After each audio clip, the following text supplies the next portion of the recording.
नमस्कार दोस्तों, winners education point में आपका बहुत बहुत स्वागत है। दोस्तों, आज के इस वीडियो में हम आपसे चर्चा करेंगे बहुत ही इम्पोर्टेंट विज्ञान एवं पर्यावरण की यूनिट 7 का जो है उसका क्विक रिवीजन करेंगे। दोस्तों, ये एक मैराथन सीरीज़ है। ये 20 मिनट में हम आपके महत्वपूर्ण फैक्ट्स कराने की कोशिश करेंगे।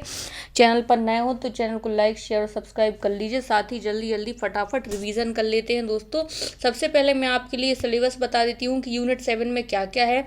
यूनिट 7 में है दोस्तों विज्ञान के मौलिक सिद्धांत, भारत के प्रमुख वैज्ञानिक संस्थान एवं उनकी उपलब्धि, उपग्रह एवं अंतरिक्ष प्रौद्योगिकी, पर्यावरण एवं जैव विविधता, पारिस्थितिकी तंत्र, पोषण आहार एवं पोषक तत्व, मानव शरीर संरचना, कृषि उत्पाद तकनीक, खाद्य प्रसंस्करण, स्वास्थ्य नीति, स्वास्थ्य कार्यक्रम, प्रदूषण, प्राकृतिक आपदा एवं प्रबंधन। तो ये दोस्तों है। अब हम दोस्तों कुछ चलते हैं इसके प्रमुख मैं आपके लिए बताती हूँ दोस्तों कुछ तत्व, कुछ जो है फैक्ट जो आपको एज इट इज़ याद कर लेने हैं। आप इनको एज इट इज़ ही पढ़ लेंगे तो आपको बहुत अच्छे नंबर मिल जाएंगे और आपको इसके अलावा और कुछ भी पढ़ने की ज़रूरत नहीं है। सबसे पहले दोस्तों, न्यूटन के गति के नियम कितने हैं? न्यूटन के गति के 3 नियम हैं, प्रथम, द्वितीय और तृतीय। गति के नियम को किसने दिए? गति के नियम जो हैं दोस्तों वह न्यूटन के द्वारा दिए गए हैं। गति के नियम न्यूटन द्वारा दिए गए हैं। थर्ड है, न्यूटन के गति के नियमों का उल्लेख किस किताब में है? दोस्तों, यह है प्रिंसिपिया में। न्यूटन के गति के नियमों का उल्लेख प्रिंसिपिया में है।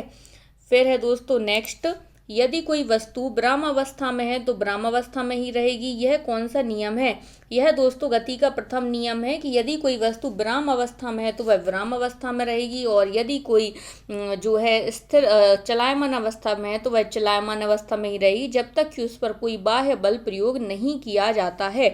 अब है दोस्तों नेक्स्ट, गति के प्रथम नियम का अन्य नाम क्या है? दोस्तों, गति के प्रथम नियम का अन्य नाम है जड़त्व का नियम। जड़त्व का नियम। नेक्स्ट है, न्यूटन के द्वितीय नियम को किस सूत्र से प्रदर्शित करेंगे? न्यूटन के द्वितीय नियम को दोस्तों F बराबर ma से प्रदर्शित करेंगे, जहां F क्या है? बल, m बराबर द्रव्यमान और a है त्वरण।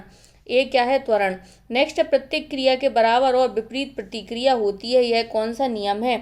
यह गति का तृतीय नियम है कि प्रत्येक क्रिया के बराबर और विपरीत प्रतिक्रिया होती है। यह न्यूटन का तृतीय नियम है। दोस्तों, आपको अन्य किसी प्रकार की जानकारी के लिए हमारे टेलीग्राम चैनल से जुड़ जाइए, जहां पर हम आपके लिए प्रत्येक दिन कुछ ना कुछ जो है, कल जैसे महापोल का आयोजन किया गया था दोस्तों, 50 क्वेश्चंस डाले गए थे, 50 क्वेश्चंस की सीरीज।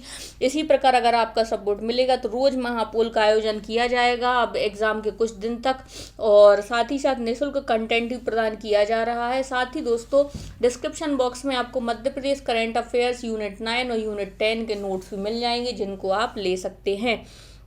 नेक्स्ट है दोस्तों, ऊर्जा संरक्षण का नियम क्या है? ऊर्जा संरक्षण का नियम है फ्रेंड्स, ऊर्जा का ना तो सृजन किया जा सकता है, ना ही ऊर्जा का विनाश किया जा सकता है। अब हम चलते हैं पलायन वेग। पलायन वेग क्या है? पलायन वेग वह न्यूनतम वेग है जिसमें कोई पिंड पृथ्वी की सतह से ऊपर की ओर फेंके जाने पर वह गुरुत्वीय क्षेत्र को पार कर जाता है तथा पृथ्वी पर वापस नहीं लौटता। आपको ऐसा भी आ सकता है प्रश्न में कि ये आपको डेफिनेशन दे दी जाएगी, वह न्यूनतम वेग कौन सा है जिसमें कोई पिंड पृथ्वी की सतह से ऊपर की ओर फेंके जाने पर गुरुत्वीय क्षेत्र को पार कर जाता है तथा पृथ्वी पर वापस नहीं आता। ऐसे वेग को क्या क्या कहते हैं दोस्तों? ऐसे वेग को कहते हैं पलायन वेग। पलायन वेग का मान कितना होता है? पलायन वेग का मान होता है दोस्तों 11.2 किलोमीटर पर सेकेंड। 11.2 किलोमीटर पर सेकेंड। याद रखिए दोस्तों, ये जो है 11.2 किलोमीटर पर सेकेंड ये किलोमीटर है, ना कि मीटर में। नेक्स्ट है, पलायन वेग का मान किस ग्रह पर सबसे अधिक है? पलायन वेग का मान दोस्तों बृहस्पति व शनि ग्रह पर सबसे अधिक है। पलायन वेग का मान किस ग्रह पर सबसे कम है? पलायन वेग का मान मंगल ग्रह पर सबसे कम है। मंगल ग्रह पर सबसे कम है। नेक्स्ट हम चलते हैं फ्रेंड्स हमारा फैक्ट नंबर 10। आई होप दोस्तों आपको ये सेशन पसंद आ रहा होगा। जल्द से जल्द अपने फ्रेंड सर्कल में ये वीडियो को स्प्रेड कर दीजिए और साथ ही साथ इस वीडियो को शेयर कर दीजिए ग्रुप्स में, टेलीग्राम ग्रुप्स में। नेक्स्ट है, हाइड्रोलिक ब्रेक, हाइड्रोलिक लिफ्ट और हाइड्रोलिक ब्रेक किस नियम का उदाहरण है? हाइड्रोलिक ब्रेक, हाइड्रोलिक लिफ्ट और हाइड्रोलिक, ये है दोस्तों पास्कल के नियम का उदाहरण है। हाइड्रोलिक ब्रेक आपका आ सकता है तो ये पास्कल के नियम का उदाहरण है। फिर है दोस्तों नेक्स्ट, नेक्स्ट है आपका फ्रेंड्स, आर्किमिडीज का नियम बताइए। आर्किमिडीज का नियम बताना है। तो आर्किमिडीज का नियम क्या है फ्रेंड्स, जब कोई वस्तु को किसी तरल पर पूर्ण या आंशिक रूप से डुबाया जाता है, जब किसी वस्तु को किसी तरल पर पूर्ण या आंशिक रूप से डुबाया जाता है तो वह ऊपर की दिशा में एक बल अनुभव करती है जो वस्तु द्वारा हटाए गए तरल के भार के बराबर होता है। देखिए, जब किसी वस्तु को किसी तरल में पूर्ण या आंशिक रूप से डुबाया जाता है तो वह ऊपर की दिशा में एक बल का अनुभव करती है जो वस्तु द्वारा हटाए गए तरल के भार के बराबर होता है। अब दोस्तों इसके उदाहरण हैं हाइड्रोमीटर, दुग्धमापी, ये किस सिद्धांत पर काम करते हैं। तो ये प्रश्न आ सकता है, हाइड्रोमीटर, दुग्धमापी ये किस सिद्धांत पर काम करते हैं। इसका आंसर आएगा दोस्तों, यह जो है आर्किमिडीज के सिद्धांत पर काम करते हैं। आर्किमिडीज के सिद्धांत पर काम करते हैं। नेक्स्ट है, डॉपलर प्रभाव से आप क्या समझते हैं। डॉपलर प्रभाव क्या है, जब ध्वनि स्रोत और श्रोता के बीच आपेक्षिक गति होती है तो श्रोता को ध्वनि स्रोत की वास्तविक आवृत्ति बदली हुई प्रतीत होती है। जैसे दोस्तों इसको मैं आपके लिए समझाती हूँ, जैसे जब ध्वनि स्रोत और श्रोता, ध्वनि स्रोत मतलब जैसे मान लीजिए कि कोई रेल आ रही है दोस्तों और श्रोता के बीच आपेक्षिक गति है, जैसे कि रेल चलायमान है और श्रोता स्थिर है, तो श्रोता को ध्वनि स्रोत की वास्तविक आवृत्ति बदली हुई प्रतीत होती है। जैसे जो उसकी जो फ्रीक्वेंसी है, जब ट्रेन दूर होगी तब अलग प्रतीत होगी और जब वही ट्रेन पास में आएगी तब अलग प्रतीत होगी। तो यह जो है अलग प्रतीत होती है। तो इसे, यह प्रभाव कौन सा है, इस प्रभाव को कहते हैं दोस्तों डॉपलर प्रभाव। नेक्स्ट है, ओम का नियम से आप क्या समझते हैं। ओम का नियम का सबसे पहले आपको सूत्र याद कर लेना है। ओम का नियम में V=RI या V=IR।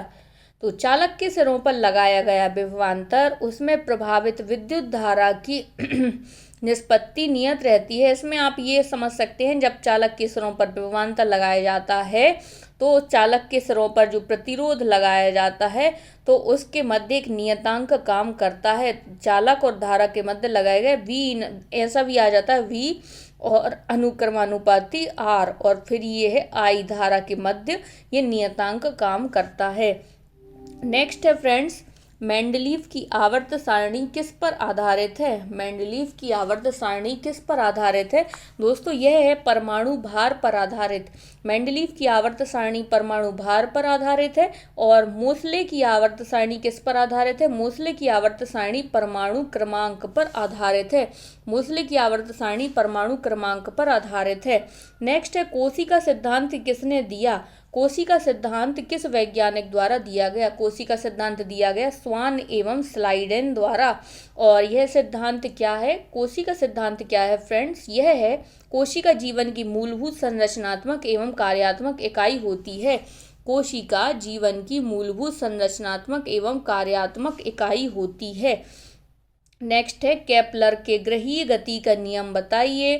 केपलर का ग्रहीय गति का नियम है, सूर्य के चारों ओर चक्कर लगाने वाले ग्रहों का पथ दीर्घवृत्तीय या अंडाकार होता है। क्या है केपलर का ग्रहीय गति का नियम, कि सूर्य के चारों ओर चक्कर लगाने वाले जो ग्रह होते हैं वह उनका पथ दीर्घवृत्ताकार होता है। जैसे कि आपने यहाँ देखा, ये है सौरमंडल और यहाँ पर जो है अन्य ग्रह हैं, तो इनका जो चक्कर लगाने का क्रम इस प्रकार होता है। तो इस वाले को बोलते हैं दीर्घवृत्तीय, अर्थात अंडाकार होता है। अब दोस्तों हम चलते हैं हमारा नेक्स्ट, बर्नौली प्रमेय। दोस्तों अगर आपको ये नोट्स चाहिए हों तो आप बताइए, क्योंकि ये नोट्स प्रिपेयर हो रहे हैं। अगर आपको ये नोट्स पसंद आ रहे हैं तो हमें ज़रूर आप बताइएगा, ताकि हम बहुत जल्द आपके लिए ये नोट्स प्रोवाइड करने की कोशिश करें।